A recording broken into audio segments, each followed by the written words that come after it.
doing. I was objecting violently. Then I totally submitted.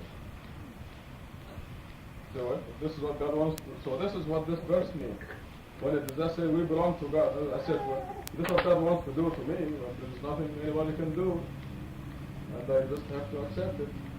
Okay, that's what I was talking about too far as that first thought you had.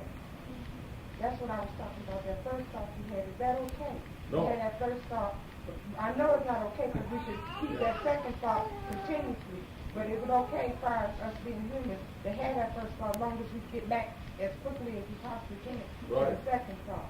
It was the Quran that reminded me. Okay, so that's what I was telling Thank God. But that must have been the toughest test I ever had in my life. That was really, that was the toughest test. But the rewards were beautiful after that. Because, just 2 days later, I was really honored.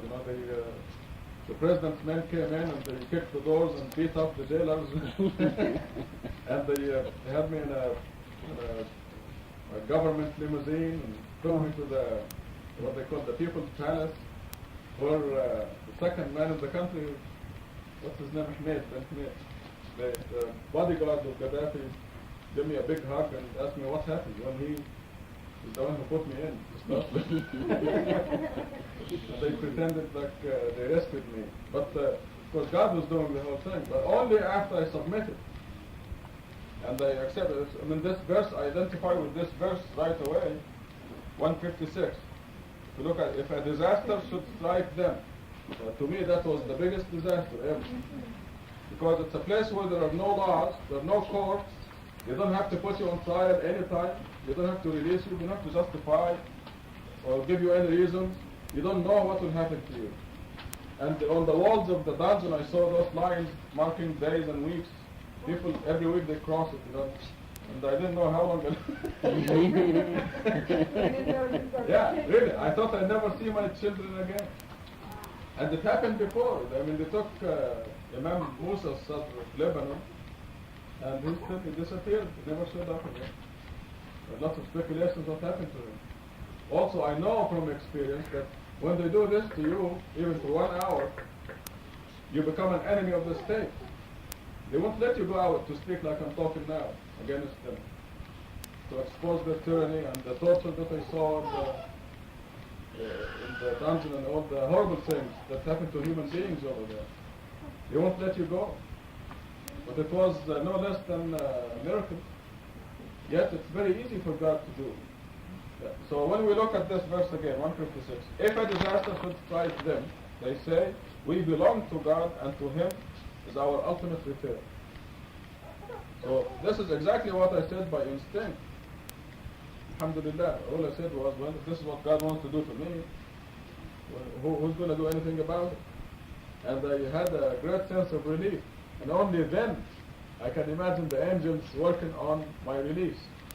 Because they go and take over the people and they make this rash decision of letting me go. Unheard of.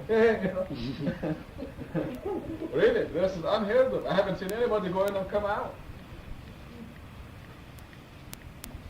Yeah. That first thought that we get, the one that doesn't want us to submit, is that the fear and the doubt? That's what that is? Fear and doubt, it's just for the true believer, there's no fear and no doubt. Is that what that first thought is? The objection? The objection is simply lack of faith in God. When I was put in that disaster, I became selfish. I forgot my faith in God was not strong. I was objecting all over the place. I thought I was great. Why is this happening to me? That shouldn't happen to me. That was objection. I was bad. So for as long as I was flunking the test, I was in bad shape. But when I made that statement, we belong to God and He can do anything with us, or we submit, then everything, the test was over. There's no point in continuing the test. But had I continued with that attitude of why is this happening to me, I would have continued there.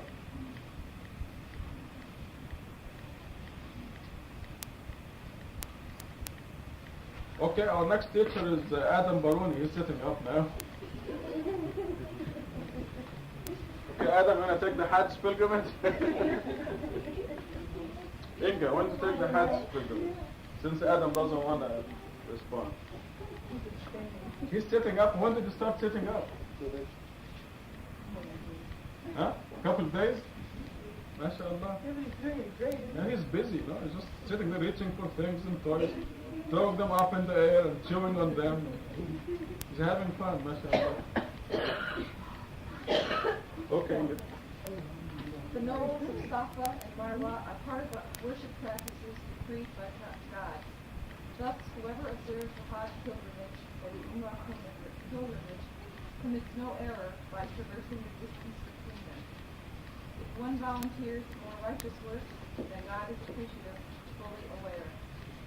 As for those who conceal what we send down as profound revelations and guidance, after declaring them to the people in the Scripture, they have reserved God's curse, and should be cursed by all who curse. For those who repent, reform, and clarify, I redeem them. I am the Redeemer, the merciful. Those who disbelieve and die as disbelievers have deserved the curse of God and the angels and all the people. Eternally they will abide therein. Their retribution is never commuted, nor are they reprieved. For God is one God. There is no God except He, the gracious and merciful. From what I understand, Safa and Marwa are both they're on opposite sides. Is there something against walking normally? No. You're saying it's okay, but why do? Okay, see, Hajj, like all worships in Islam, came through Abraham. And the Safa and Marwa are two nodes where Hagar used to go up on hill to look and see when Abraham is coming, because he left them there. He left Hagar and Ishmael there. And he'll go to Sarah in Palestine for a couple of months and come to Hagar and Ishmael for a couple of months. So she used to go up, and they were really in distress just before discovery of water. And so she would go up and look for Abraham and then go to this one, because he comes with the supplies. Supplies were running down. And then the well of Zamzam, the spring, sprung out of the earth. And then the caravans would stop and buy the water from them, and they became rich, etc., etc. So the Safa and Marwa are a commemoration of the fact that God will take care of you. Because some people just can't imagine that God will provide for you when you never expect. When you put your trust in God, the verse says, those who observe God will be provided for whence they never expect. And some people just can't imagine that. So this symbolizes the fact that Abraham followed the instructions. He took Hagar and Ishmael and put them in a barren desert, no plants, no water, nothing. And he said, you're going to live here. Can you imagine going in the middle of the desert? Not like the desert of Arizona here. If you've seen the desert in Yuma, between Yuma and Central, where it is just yellow sand dunes, this is how Mecca looks. I mean, no plants, nothing, no water. And this is the area that, as you see in other verses in Quran, Surah 14, it said, please God, I put my family in a plantless valley. Please provide for them. And he left them. He left them with some supplies, and this is the spot that God selected for you. Bye. But God provided for them. The water came out, the caravans came, they became rich. Wealthy. God provided for them. So this Safa and Marwa business is a commemoration of that. And it reminds you that God will provide for you and take care of you. He guarantees that.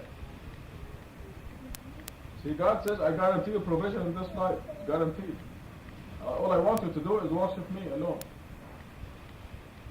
I'm going to take care of all your needs. And I just want you to make a decision to worship me alone. So the Safa and Marwa are the symbol for this. That line, if one volunteers for righteous work, God is fully aware. Right, what is this now? It's in that very same 158. That's rather interesting. I can see it bringing it to like modern day times. Right, because it's traversing the distance 7 times. So, but if you want to do it more, if you want to commemorate, because you're commemorating God, you're saying Allahu Akbar, Subhanallah, all the time you're going back and forth. You're saying that. You're saying labbaik Allahumma labbaik means I respond to you, my Lord, and I obey your commandment. It's making dhikr. So it says that if you volunteer more of this worship, then you'll be rewarded for it. What do you say? Labbaika Allahumma labbaik. Labbaika is an expression like when a king calls a slave. Yeah, then the slave comes and says labbaik. In other words, I'm at your command. Yeah, here I am at your command. So you say this when you make Hajj. Throughout the Hajj you're saying that labbaika Allahumma, my God, our God, labbaik. Because you called me to this place, and I am at your command. In obedience to you, I come all this distance. Beautiful words, yeah. Yes. Well, this is what it says here. Yeah, and يطوف بهم.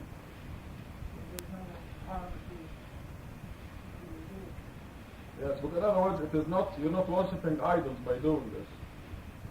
You are doing it because of my command. In other words, some people say you're going around the Kaaba, then the Kaaba is your idol. But we're doing it because God said.